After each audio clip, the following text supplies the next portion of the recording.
Basically what I've been doing is kind of taking a picture of what we've been doing the last 12, 18 months with our cover crop system. We row crop, we produce a lot of forage, we run a lot of cattle at home, or what I call a lot of cattle, about 130 head of mama cows what we run. We background all of our calves. Try to get everything put into order here. Basically, how I got started with cover crops, I've been in the commercial seeding business. We have a small sod farm up in Holton. So I've been a highway contractor for the last 20 years. I got to know a lot of seed distribution warehouses, and I got to know a lot of the managers, and they would give me samples of seed. When daikon radishes first got introduced in the United States, I got a sample of seed and I took it out and threw it out in some corn I had grown west of the house. Well, it blew my mind. We had turnips out there about this big around and about that long. And I thought, my gosh, I'll feed a cow for a day. So basically, how I got started with cover crops was basically playing with it. I talked to the different seed dealers, and they give me, I buy seed through them, they give me samples. We'd go plant it and mess around with it. Then the drought of 2012 hit. And agriculture is my passion. Farming, production agriculture is my life. That's what I want to do. And we kind of had ourselves in the direction that we could have got through 2012, you know, we were going to have ourselves in the right path, you know, financially, where I could kind of get out of the sod and seeding business and move into production agriculture. But when the drought hit, I was scrambling trying to figure out how I'm going to survive. So I kind of went back to what I've been playing with, the cover crops, as a source of my survival. Kind of a phrase I've heard and I'm kind of coined myself is innovation equals sustainability. What I mean by that is I'm always trying something different and new to see if it'll work in my operation, and if it does, we start incorporating it and try to keep using it year after year. And basically what the photos are going to show you is the path I'm on now. And I'm a firm believer in keeping the ground actively growing all the time. And through the photos here, I hope I'll be able to demonstrate that for you. And I think I've kind of got a small blueprint for myself, and this path is my path for my sustainability or operation. This is what a photo I call things that work. In the fall of 2012, I had some guys, I mean, they were cattle producers also. They were needing forage. I mean, they needed feed for their cattle operation. They had some ground they rented east of Arrington, Kansas, and bought them. So I talked them into planting triticale. This triticale made 16 tons to the acre green chop the next spring. And this is what I call things that work.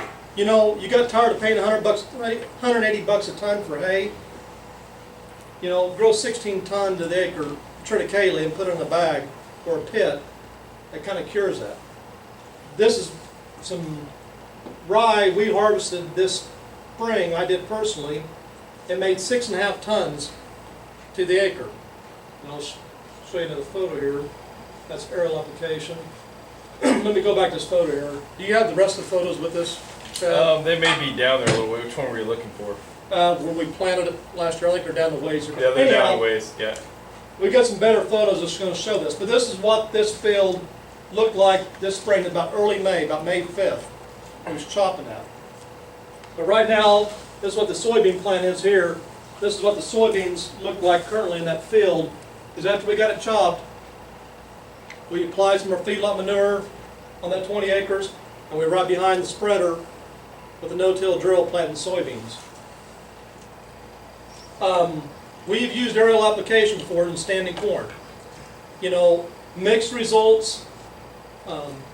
Last year, for me, it worked really well. We got a nice rain after Labor Day, got the stuff to germinate. We were using rye, radishes, and turnips in this mix. This is 50 pounds to the acre, 45 of it being rye grain, 3 pounds being radishes, and 2 pounds of turnips. And that's kind of showing what it looks like when it started to germinate. That's what it looked like about 2 weeks, 3 weeks after aerial application. One of the disadvantages I don't like about aerial applications, we can't get enough pounds down to do grazing on. One of the things I do like about aerial application is we do have something out there already growing. But this is what it looked like right after we were shelling the corn. I mean, you can row the radishes and turnips and vegetation growing, and there's a better picture to the far left of what it looked like in the field. But as soon as we got done shelling the corn, the next day I had a hot wire up and I had cattle out there grazing. I mean, looks are deceiving. It looks like a heck of a stand, but it didn't take long for the cattle to eat that off and things. But through my years of playing and stuff, I got a little 2.5 acre field just east of my house where it's been continuously cover cropped, farmed since '09, no-till all the way. Their Easter Sunday of this year, I was out checking cattle, I stopped by that field, I just took my box knife, I went slice, slice, another slice, I took 2 fingers and pulled that soil up and it sounded like paper ripping. And all the reading I've done and stuff, Ray Archuleta with NRCS office, and all the gurus, talk about soil structure and the soil ecology. And in my personal opinion, that's what I think is a nice, ideal soil. But this is that same field that we had aerial applied last fall. This is what it looked like this spring. Before, sometime probably in late March, 1st of April. But you can kind of tell, you can see the holes between the stalks and different stuff about, it looks deceiving. There's not as much population out there, plants, as what you think. But, hopefully the next show, this is what it looked like when we drilled it. The rye was probably about, knee to waist high. And we just went in here and drilled it in, and we burned it down with Roundup after we planted it. I've done a lot of reading about different cover crops and different methods. Everybody says plant it green, don't burn it down beforehand, and I can kind of understand why, because if you go in there and burn that down and it starts to die, you'll create a map. And it'd be an absolute mess to try to get planted. Planting it green, we had a dry spring up home, it worked beautifully. Now this photo back here, that far left photo you'll see, that was a photo of me drilling where we was chopping that rye grain this spring. That's what the field looked like last fall at this time, basically. But anyhow, there's another photo of the rye that was aerial applied, and this is what the beans look like, probably about the 1st of June.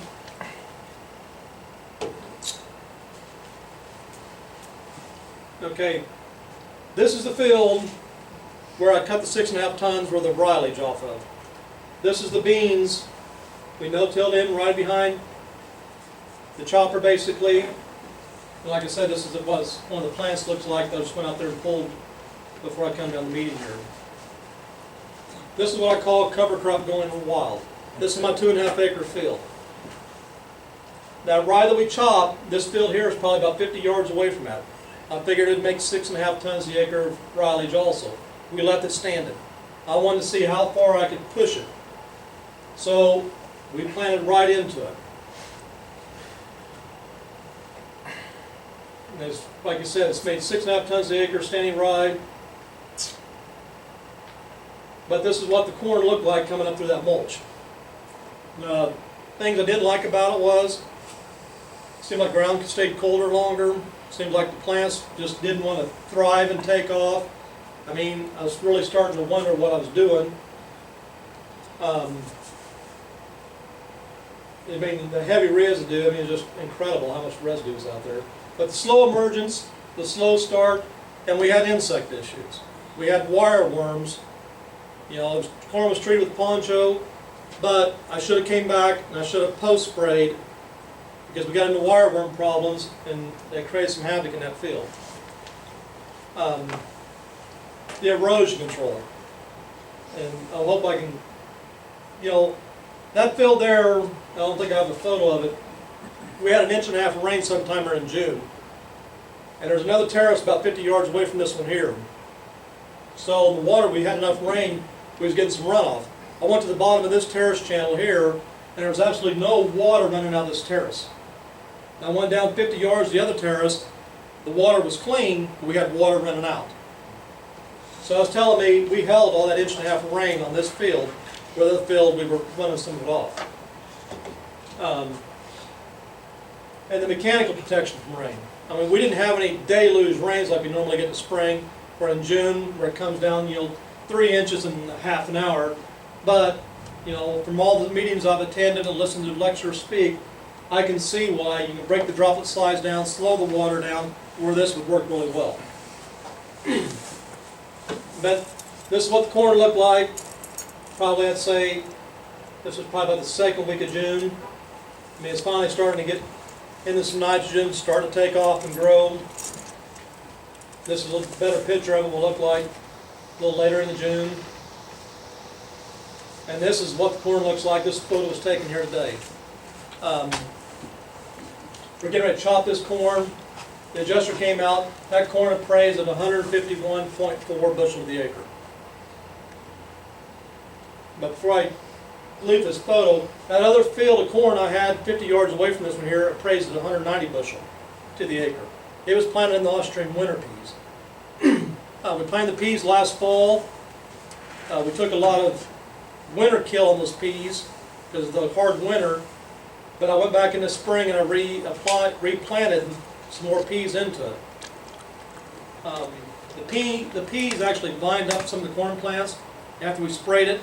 Didn't seem like we got a good kill, and I was wondering about the chemical we were using. But when it got hot, about the second week of June, or third weekend or sometime, the peas just kind of withered away. But that other field that made 190 bushel, they were into Austrian winter peas. And the whole thing about this is, I only used 90 units of N of liquid on both of these fields. That's all the fertilizer this got. I've got a Slovita soil test, which anybody's more than welcome to look at, that we took on that field, this one here. Before planting, it told us how much nitrogen we had accessible in the soil, and we also took foliar sampling of the corn while it was growing, but everybody wants to look at that. But it was showing us excess nitrogen in this field here, so I think it was June 11th when the foliar samples were taken. If I was to do it again like that, I would definitely top dress with some dry, because I think I could have really bumped that yield up. But what was neat about it, with all that mulch in there, that mulch has almost disappeared. Chad came and looked at it. Here's a sample of the soil that corn was growing in. Kind of pass around the show. And people can feel it, touch it, look at it. And the residue that, traditionally you think about if you just grabbed a bale of straw or something and, kind of breaks back and forth. I mean, this stuff would just bust clean and just would crumble in your hands. It really had broken down from then. And rather than that, what looks to be like a 2-inch mat at the beginning is broken down to just looks like it's laying flat on the surface. But it's really broken down well. That's what's really amazing was we took 6.5 tons and we've almost dissolved it. Yeah. By the 1st September, and it was planted May the 5th, I think is when I planted that corn. I have to look at my notebook, May 6th. But sometime in May, we got the corn planted late too. I wish I could have had this corn in about 2 weeks earlier, because we took some July heat and didn't have any rain, and I think it dinged the yield just a little bit also. Now, was your 28% applied when you put your burn down on the Post after that. After We put it down with the atrazine. Co-op came in and sprayed it on. After you burned it down, Yes. then, was the corn emerged then when you put it on? No, Was the rye starting to decompose when you put the 28 on? a little bit. And I think I tied up some of my nitrogen in that decaying material.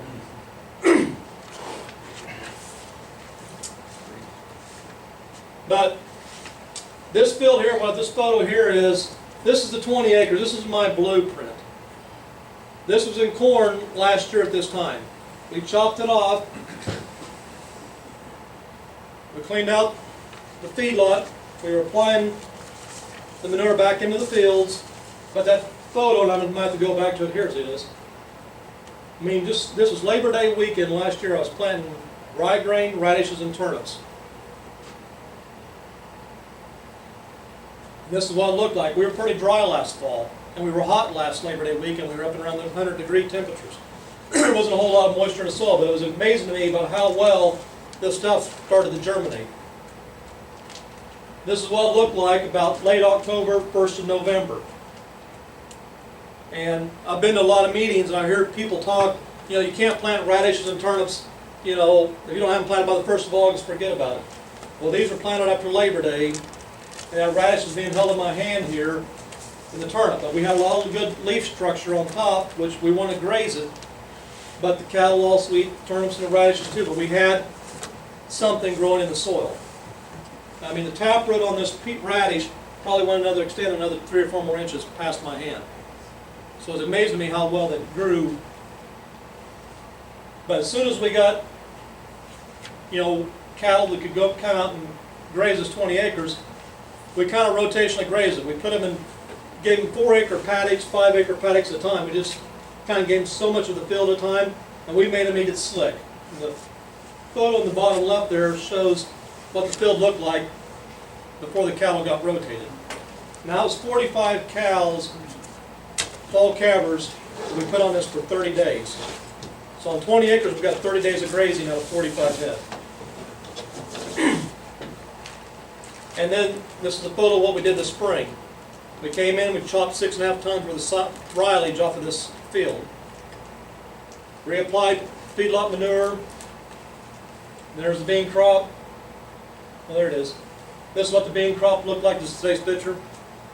This is what the bean crop looked like today, and these are the beans right here. But basically, that 20 acres, I've harvested 3 times in my mind in a 12-month time frame. I've grazed it, I've chopped rilage off of it, and I'm going to have a soybean crop off of it. And in my world, that's what I call things that work. I mean, real estate's high. I'm trying to get bigger, expand my cow herd even further. We got to do with the acres we have available, and I think this is one of the things that will help. We've had a wonderful year. We've had moisture up home. I know a lot of you guys down here probably haven't had the moisture we've had. But I mean, one thing I've been noticing is we've been increasing organic matter in our soil, and according to all the experts, as you increase your organic matter in your soils, you increase your water retention. The more you granulate your soil, the more water absorption you get. I really tried to pay attention to that 2.5 acre field this year because we got dry there in July. You know, we didn't have the heat, but we got dry there for a while. We missed some rains, or didn't get the rains. We had some rains in June. You know, I'd go out there and I'd take my pocket knife and I'd dig in that soil. I was always finding moisture whenever I checked that 2.5 acre field. It would have been interesting, you know, we would have stayed dry what that corn would have ended up producing. I'm the type of person, I'm always trying new things. My new thing is the brome is done for me.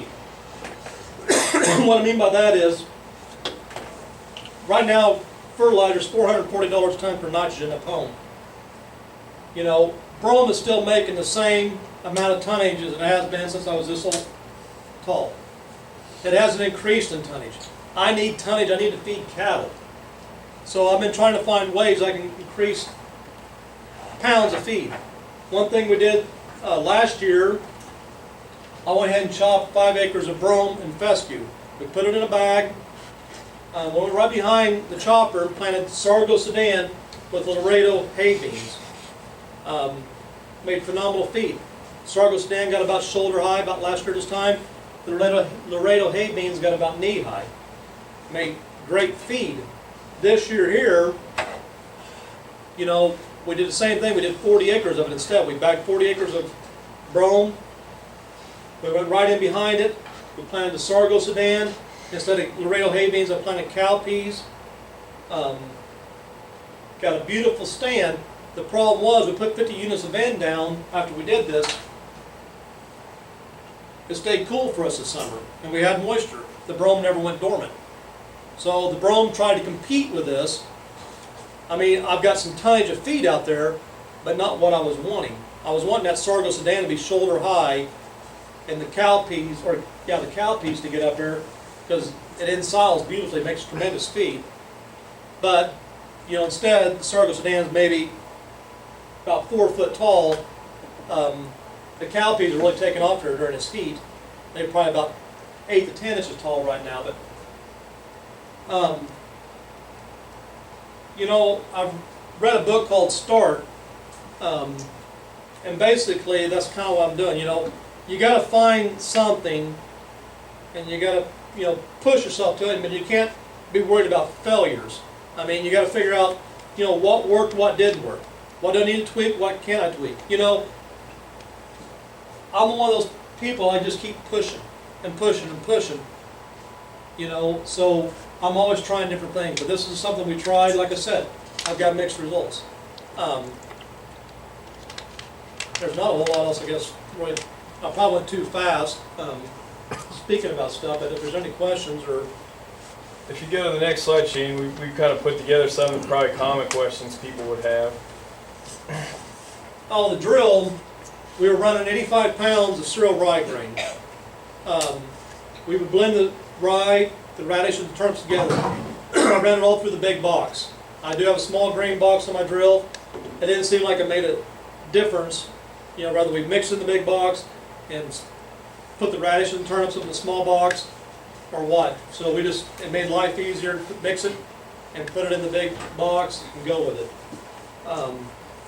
The aerial, last year we did 50 pounds, 45 of it being rye grain, 3 pounds being radishes, 2 pounds being turnips. This year here I found another aerial applicator. He was a little cheaper on his rates. He was able to bump it up to 60 pounds. 55 rye grain, still the 3 pounds of radishes, 2 pounds of turnips. We've got some rains up home. The guys who did the aerial application, I mean, it looks great right now. Looks like it's going to be a home run. Definitely we can get some rains here the next, you know, this few days like they're talking. Nitrogen usage. On the corn that I was showing you there earlier, like I said, we only used 90 pounds of N on it last year. Where I planted the rylage, the radishes, rye grain and turnips last year and grazed it, we put down 150 pounds of 1846-0. This spring I put down 50 units of N. This spring top dressed the rye because we wanted to chop it. We've been starting to do a better soil testing. Kurt here, he's been doing grid sampling stuff for us. That 20-acre field we've got it in a grid. That's something else I'm going to start doing because I'm going to grid my whole farm. I want to be able to keep track of stuff, better information, so we can make decisions. Other crop production. You know, we've messed around with forage brassicas, Austrian winter peas, I love them. Triticale. As soon as we take that, mow this sargosudan, these cowpeas off, you know, I don't know if I'm going to burn that brome down with Roundup this fall, or if I'm just going to leave it and no-till my triticale into it then try to chop that this coming spring, and then burn it down and plant all the soybeans. I'm not contemplating whether I'm going to kill it this fall or kill it next spring. But one way or another, the brome's going to be gone. Because I can grow triticale and chop it and bag it so much, I get more tonnage than what I can out of brome, even on the best year of brome, for the same nitrogen cost. And now that we've got ourselves set up where we can feed silage, I mean, that's just our next step. Cost per acre. You know, I gave Chad a price sheet here. It depends if you're doing aerial, it depends on your combinations, it depends if you're going to drill it. I mean, there's a lot of variables included in there. You know, probably best to visit with Chad on getting cost. I mean, everybody's kind of got their own thing they want to accomplish or do. I mean, either you want to graze it, or you're looking for erosion control. Weed suppression, that's something I haven't touched on, and I wish I had a good photo of it. I guarantee we had no weeds in that 6.5 tons an acre rye, one thing. Where we did the aerial plant the beans, I mean, our weed suppression's pretty darn decent. I mean, this field was sprayed twice. We did Roundup was burned down, and we came back with Roundup, Interlock, and Resource with some crop oil the second time. We had a good kill. There wasn't a whole lot of weeds out there anyhow. And you can visually go out there and look at the field. You'll see a few weeds here and there, but it's not bad. I've got this 20-acre field where I chopped the rylage off of, where the soybeans are growing on now. We do have a little bit of water hemp issue on the far north end of it. But we also took that cover off and made feed out of it. So, you know, we kind of took away some of our weed suppression for that field. What do you see from the cover crops in the fall, like with your hen bit, chickweed, that kind of stuff? Does it get ahead of it? Yes, 2012, you know, like I said, I was ready to pull my hair out, trying to figure out how in the world I was going to survive. We chopped soybeans and made ensilage out of soybeans. Tremendous feat. But the farm I did that on, I do it half and half with the person I rent it from. So I left their half the field still standing. We cut the soybeans. But where we chopped the beans, I went in and planted rye grain, I think hay grazer wheat. I mean, we just, whatever we could find to stick in the drill, we threw in the drill. And we drilled it. By the time we got the beans cut, I mean, I was so burned out or whatever, I didn't plant out of their half of the field any kind of cover. The next spring, you know, you could tell exactly where we stopped planting because we had hen bit, was just littered all over that field. Where there was cover crop, you know, it was hardly any hen bit at all. And when it came to plant it, there was a tremendous amount of difference. You could tell exactly when you hit the hen bit with the planter because it raised it up, you know, where we planted in the cover crop, I think it was nice and mellow. Because, well, the spring of 2013, we didn't have a whole lot of moisture either. Mixing seed for drill, you know, like I said, we've been mixing right in the big box. You can go in the small box if you want to. I mean, it's just whoever's preference, I mean, however you want to do it. You know, we broadcast a lot. I mean, it's amazing how well, you know, definitely your brassicas take off just broadcasting through a spin spreader. You done that with fertilizer or just seed alone?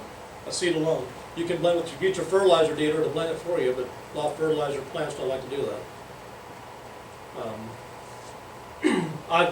There's been some guys at home mix turnips and stuff, I think. Co-op has done it for them, or radishes. I don't know they talked about it, but I mean, you get such a small seed, and there's, don't hold me to this, I think there's 160,000 seeds to a pound of turnips, so you're gonna get something to stick. I mean, that's the way I look at it. As one guy say, well, you know, when you aerial apply it, you're gonna get a lot of seed cut up in the leaves of the corn. Okay, 10%, okay, I'll give you that. But I guarantee you go down and look at those rows, you got a lot of stuff germinating and growing too. What's the pros and cons on radish versus turnips? I guess basically your preference. I like the radish because I like the root system. There's some stuff you research. I mean, cyst nematodes. I mean, there's a lot of stuff showing the radishes, you know, help kill a lot of nematodes in the soils. I like the roots. Like I said, the root system. What I like about it is, even though we graze those fields this winter, where we graze the cows off, you know, it was probably early this spring, I had one of the co-op reps come out and look at the field. And, you know, we had these little holes about that size in diameter all over that 20-acre field. Well, every place where there was one of those holes is a decomposed radish that was still left over, but it was all holding water. I mean, it's probably 2 inches in diameter by about 3 to 4 inches deep, but those pockets were all holding water. It wasn't running off, you know, it hadn't disappeared, it was still there.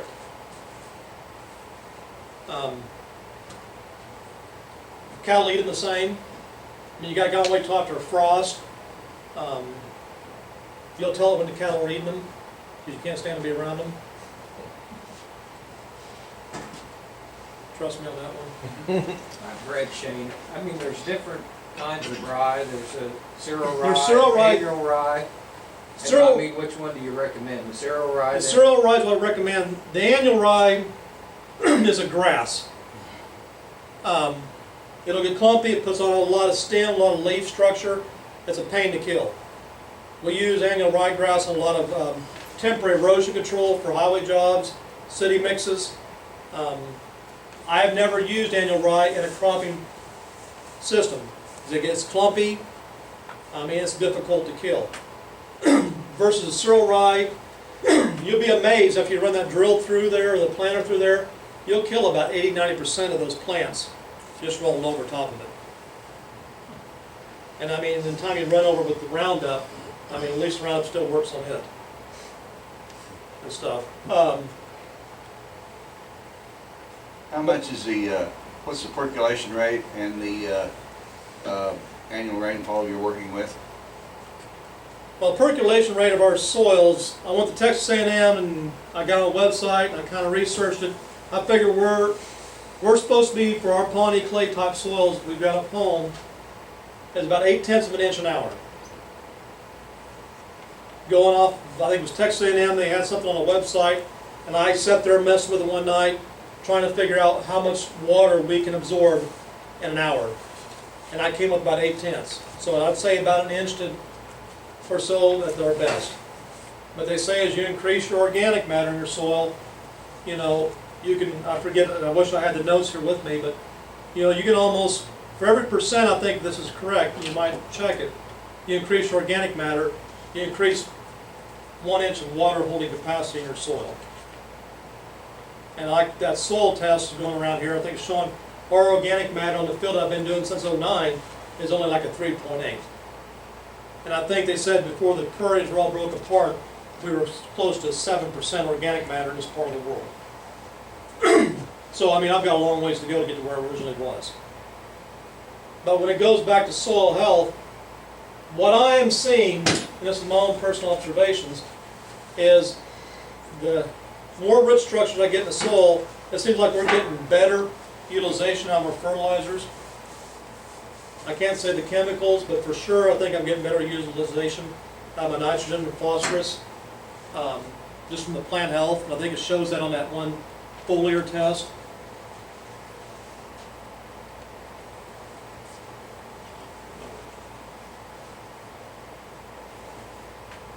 What's a good place for the beginner to start in the system? I mean, it's kind of whatever, I mean, you're trying to accomplish. I mean, you're looking for feed, you're looking for, you know, your cropping, or a combination of both. The biggest thing is, this is what I tell guys who buy seed, is going with an open mind. I mean, if you're doing it just because your neighbor's doing it or whatever, then don't do it. Because you're going to have a negative approach to it to begin with. Do it with an open mind, you know, I'm going to try this, and you're going to play with it. And each year is a different year. I mean, we've been lucky. We've had ideal conditions the last couple of years for me doing this stuff. And I'm sure one of these years I'm going to get hung by doing some of the stuff that I do, and I'm going to know to never do that again because of whatever. But so far I've been fortunate. But one thing I can tell you is like that 6.5 ton stuff we burned down planted corn in. When I need to spray that for the insecticide, it was a Memorial Day weekend. I got on with my sprayer, was able to spray insecticide with it being wet, and I floated on top. Where if that field would have been worked or anything else, there's no way I could have got on that field. I got a little more sprayer, and I mean, it's not a heavy sprayer, but I still got out there and got it done. And I had a guy over in Platte City, Missouri tell me, you know, same thing, he'd been doing this, he's been doing this for a long time. He says, you'll be amazed what you can get away with doing to soil when it's wet. And I kind of believe him. Is there any other questions? Well, thank you, Shane. Appreciate it very much.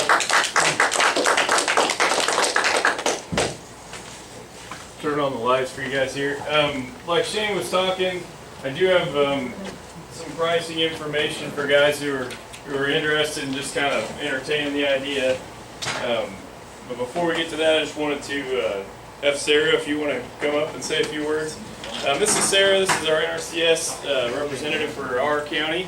And I invited her out tonight just to kind of let you know what information they can provide for you, / what programs may be available. So.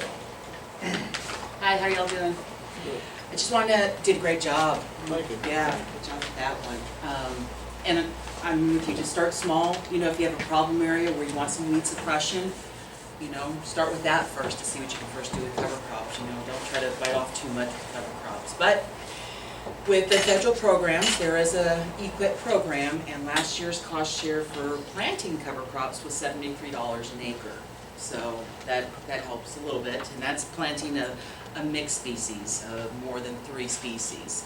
The single species was $58, so if you just went with the cereal rye, that'd be $58 an acre. And again, you know, try to, if you're thinking of weed suppression, soil erosion control, nitrogen fixation, something about that. First, try to figure out what you want before you know, what do you want to address with your cover crop? Or is it for grazing or for forage, or if it's all for all of the above? So, but we do offer $73. That was 2014. Hopefully it won't go down for 2015. I'm taking applications for anybody until November 15th. Again, you know, if you have just one field that you'd like to put in, I am more than willing to help you out with that. Let's start small and let's just get your feet wet in this, and it'll be a 4-year commitment. You get paid for 3 years of doing cover crops. 4th year, you do it on your own, but it's just required. So it's a 4-year commitment with me. It's not too bad. Then there's the other program, CSP, if any of you guys are in the Conservation Stewardship Program, which I do not. I'm probably the only one. They also offer an enhancement of cover crops. You either use for compaction or for nitrate fixation, anything like that. So there's 2 government programs right now that could help offset some of the costs for your cover crop. And I'm pretty easy to work with. Again, you know, if you come in, you've got one little field you want to try, I'm good. You know, maybe you don't want to do all the acres in that field. I am willing to work with you on what you'd like to bite off. You know, we prefer that you are no-till. That is one of the factors in there, that you are a no-till management style. But other than that, and then I also did bring a little bit of a folder, Unlock the Secrets of the Soil, because the soil health is the big issue here. More with our rains coming at a faster speed, we need to have better infiltration. We don't want the runoff. Cover crops can help with that. Radishes, break that compaction layer, get structure in your soil. So I do have some information. That's always great reading material. And this cute little folder too. But, I have my business card here. You can give me a call. We can set an appointment. I can meet you out in the field. I have no problem with that. I prefer to go out in the field and look at your field. I take a spade to it, check it out, talk about it. That's kind of what we do. So I do have a little bit of information about that. And also, you know, the carbon to nitrogen effects in your cycle. You know, there are different cover crops if you're coming out of corn or going into soybeans, different items like that. That's good to know. You know, if you have soybeans, then you want to go with some more peas the next time around to get that nitrogen to the corn. So you've got it going great. Hopefully, are you working with NRCS up in Jackson County? Just started to. I mean, I haven't messed with any NRCS or anything on my own until just recently. Okay, because the big thing is our national standard for cover crops is telling us that if you aerial seed, you have to go back in with the harrow. Well, we're saying no way, no way, no way. So we're actually, that picture was great of the one that you aerial seed, and then you actually had the growth of that. That's the information we need, because we need to change that for Kansas, for northeast Kansas. We need to say, yeah, you can aerial just fine. You don't have to. Well, go one of the back. big things I've noticed is, I mean, I've researched K-State and different stuff. Well, a lot of the university research stuff's been down in south central Kansas, southwest part of Kansas. I'm in northeast Kansas. Yeah. I mean, I need to know what's going on here, and it's hard to find any information. So a lot of what I've done has been on my own. Now I'll do reading. There's a lot of good information from Ohio State University about cover crops. Iowa State University's got some good information about cover crops. I mean, I've got to research a numerous amount of resources to kind of get what I want. But it's kind of hard. Like I said, it's hard to sit here and tell people, but the carbon to nitrogen ratio is a good example. Exactly what to use. Because everybody's situation might be a little different. Right. But the biggest thing I can tell people is just start. Because I think once you start and you stay with it, in about 24 months, 36 months, you'll start seeing some benefits. And see what fits into your management style. Not everybody has the same management style. You have different priorities. You know, you got to take that all into account. And of course, it's all about the bottom line too. We want it, you know, to look good. So. But you guys got an awful good program down here for cost share. What was ours, 35? So yeah, I hope $70 is what's going on next year, because I mean the producers in Douglas and Osage that got into it last year, you know, they were coming out that they didn't put that much input into it. So, but it's a flat rate. We don't care, you know. What does the previous crop have to be? Well, it kind of varies. I mean, well, like if you have corn, you just harvest your corn. After corn, you go in with your peas and your rye. Well, from what, you're going with your Ps for your nitrogen fixation, you come out of a high carbon, you wanna go back to a nitrogen, then go back from a nitrogen into a high carbon. You want your carbon to nitrogen ratio, from what I've read, about a 24:1. And I so, think it says it on that Sylvita test, it should say that. and the amount of carbon that is remaining, that way, like your soybean residue, it doesn't leave you much residue. So we're gonna go in with a cover crop that has a little bit more residue components to it. Is brome grass available for us? No. Brome is not one of our considered cover crop ones. Moderately. It would We be, took a pretty good hit for it. It was the first time we ran a big winter kill. Get them all. We got them on now, even so I think. I didn't get mine until October. I'm sorry, yeah. Last year. Good question on that one. Existing stands. Oh, okay, yeah, so what's common is like what he was doing, a chemical burn on the brome, and then interplanting with the cover crop, and then going to beans. Kill it this fall, plant it into triticale, and then kill that off and go into beans. Next year would be what would be Just as for long the as you're brome. going into an ag system. Yeah, and then you probably should tell FSA Coming out if of a you're pasture. planting it to a commodity crop too, I'll stick that little part in there too. And then, the other thought, I did bring, what I ran into is some things, is that a lot of people didn't know where some of the seeds or the types actually fell. So we do have a little chart that shows what is a grass, what's a broadleaf, what is a legume, and what's different annual grass or biennial grass or perennial grass. So, and a lot of people didn't really quite know all of that too. So we gotta, it's pretty color coded. It's pretty simple to kind of figure that one out on that. Yeah, yep. Well, no, actually, I didn't put that one in there, but I'd be more than happy to put one in there for you. And we're taking applications until November 15th, would be the cutoff for 2015. Putting a few Yeah. peas in, but I mean, I wouldn't kind of solid. Just to give you an idea, Sarah was talking about what equip money's available for that. I put together just a couple of mixes, kind of based on what I was talking with Shane with. The similar one that he did with when he was drilling, with 85 pounds of rye, 4 pounds of rash, and 2 pounds of turnip. You're looking at $39 an acre. So that does even cover. You were going out there and your time and fuel and some of those other things are also quite a cost, or quite a help. Another mix that he put together, we did like 85 pounds of triticale and radish, 4 pounds of radish and turnips. You're still in that $50 an acre range, which is what your cost and the seed would be. So really, that's an excellent program. It really takes quite a bit of a risk leverage off you for doing an experiment, and getting comfortable with it and seeing how that maybe work in your system. And then if you just did something simple, like maybe you just want to try winter peas or something, that's not going to be available for hers, but you can maybe get by a cheaper one to try. You're talking about $20 an acre, $22 an acre for Austrian winter peas type deal.